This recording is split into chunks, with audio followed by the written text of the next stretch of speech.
So I've removed the backside of my coffee machine. There's a leak and I'm trying to find out where the leak is coming from.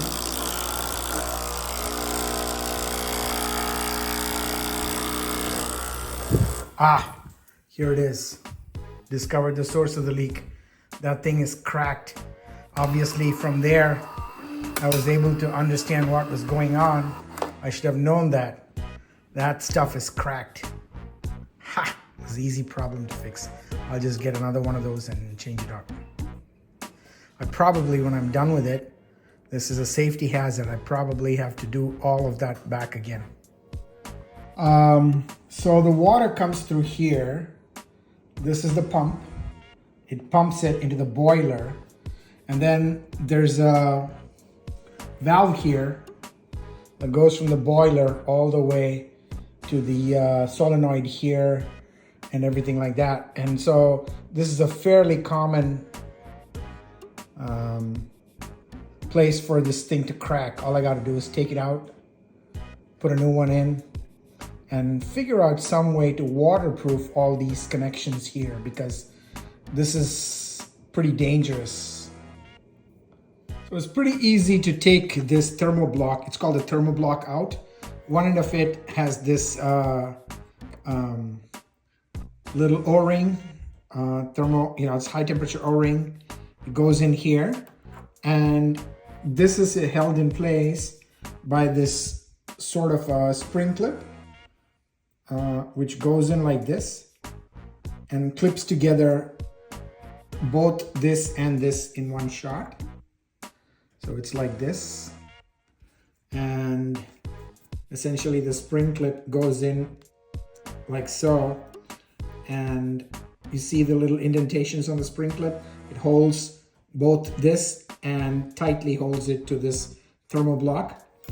There's another one at the bottom, same kind of idea. It's slightly larger, and it holds the entire thermoblock onto the hot water exit egress here. And it's all held together in place like this, and that's what's holding this. And this is the cracked thermoblock. It's pretty obvious. You see the crack right there? That was spraying water. As it was spraying water, it caused all of these to get rusted.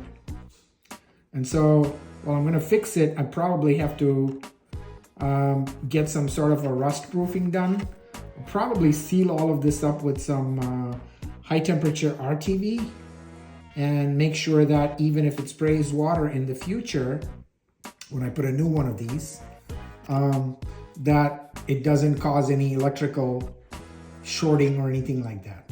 Right now it's just rust because the electricity didn't go from here to here or here to here. There was no short path, but it's still wet, and that's not a good place for some sort of electrical situation, and water and electricity to mix like that. So we're gonna fix that. I've already taken it out. I'm gonna order a new one. It's not that expensive. And once it comes in, it's got some gaskets in there. There's another one down here. There's a seal. So we need to put all of that together and then reassemble it back.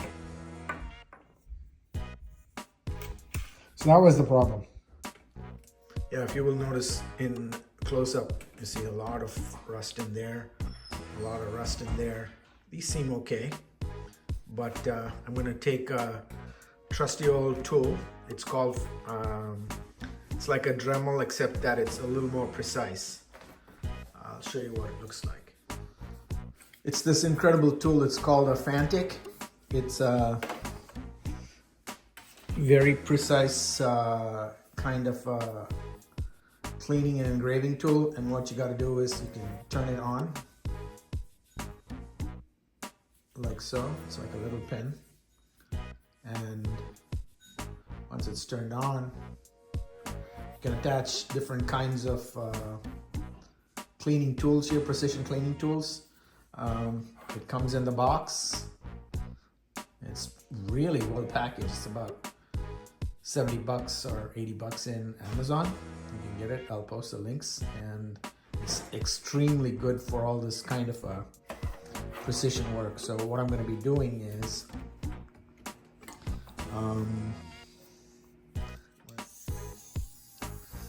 turned it on at the low settings. I'm going to try and remove all the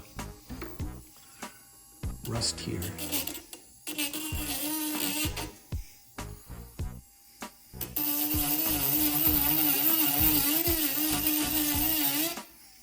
Like so. It requires some precision work, and I'll show you how it looks like. This is how bad it looks right now. Pretty rusty and crudted up. I'm going to clean it up and then I'll show it to you. So, as you can see, now I've removed majority of the dust. It was crudted and brown in color. So with the tool, it's a lot more shinier now. I removed all the rust here and here, and then cleaned all the terminals. And now what I'm going to do is take this CRC electronic cleaner, spray it a little bit, and hopefully that should take care of all the cleaning activities, or at least eliminate the rust for now. Once it's dry, then I'll probably apply some RTV sealant to seal all those surfaces. So in future, in case there is anything like that, all of this will be totally waterproof. We need some high temperature silicone so it won't, so it shows you possibly how clean it has become. It was all rusted and crudted.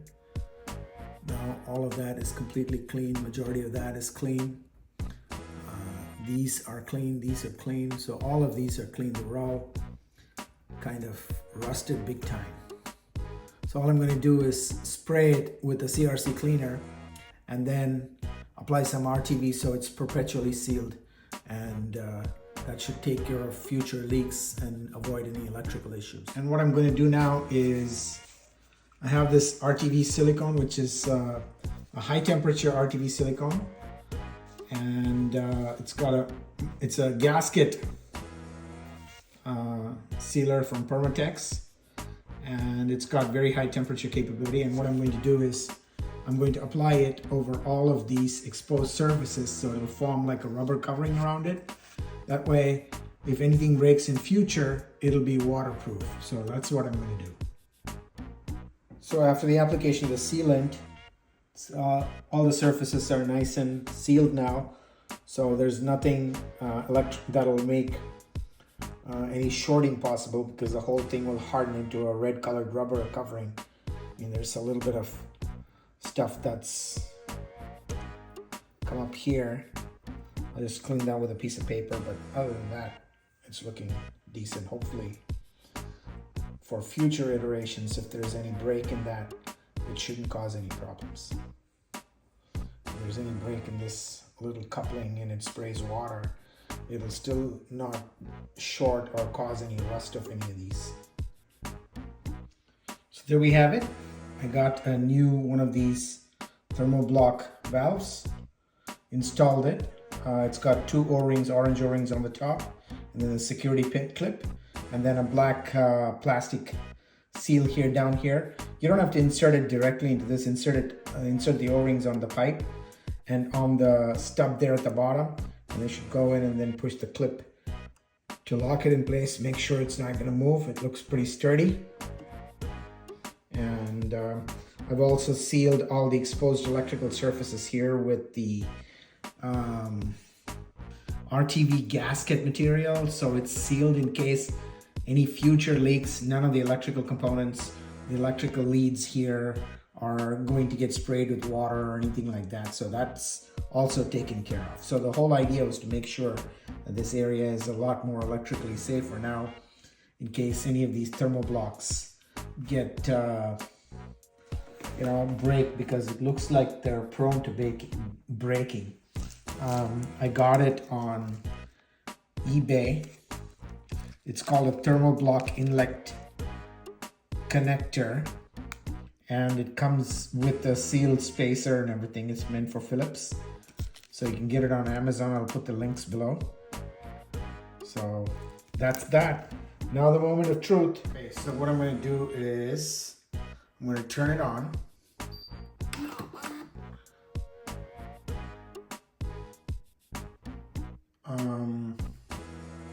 And once it's turned on, it's got the water there. Hopefully I should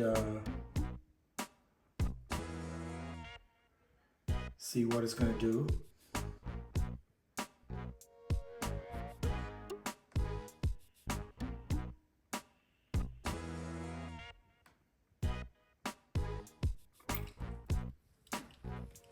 Okay, here we are.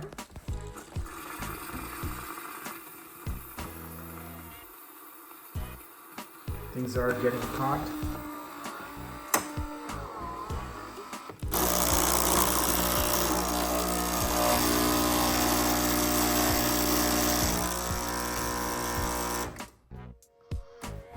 Good news is I don't see any leaks anywhere.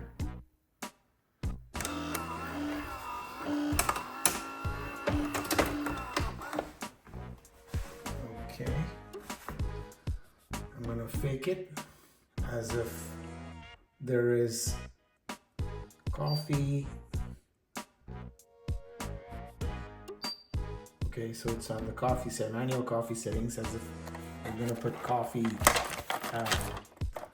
ground coffee there instead of directly going from the hopper. And let's see if it's gonna squirt water or it's fixed. So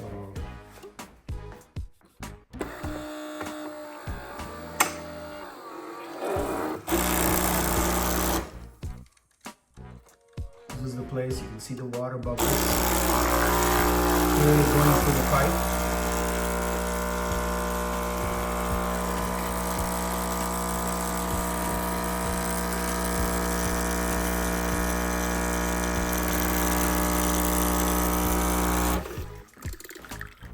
And we collected some coffee.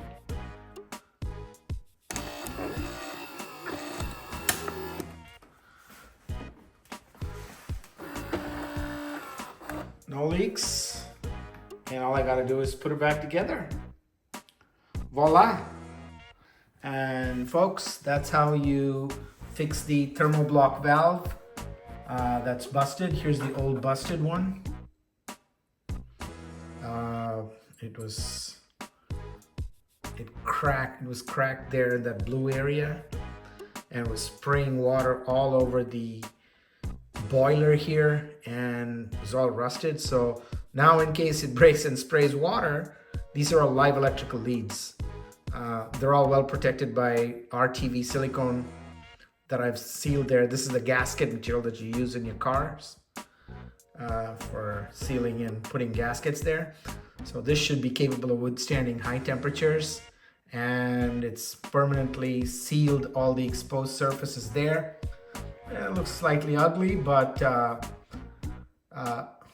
won't have any electrical shorting there because it's covered with a rubber that's going to prevent any water from splashing anywhere and touching any electrical components. So that's how you fix this on a Saeco 800, Philips Saeco 800 Espresso machines. It's a very good machine. This has lasted us for about 4 to 5 years before that Thermoblock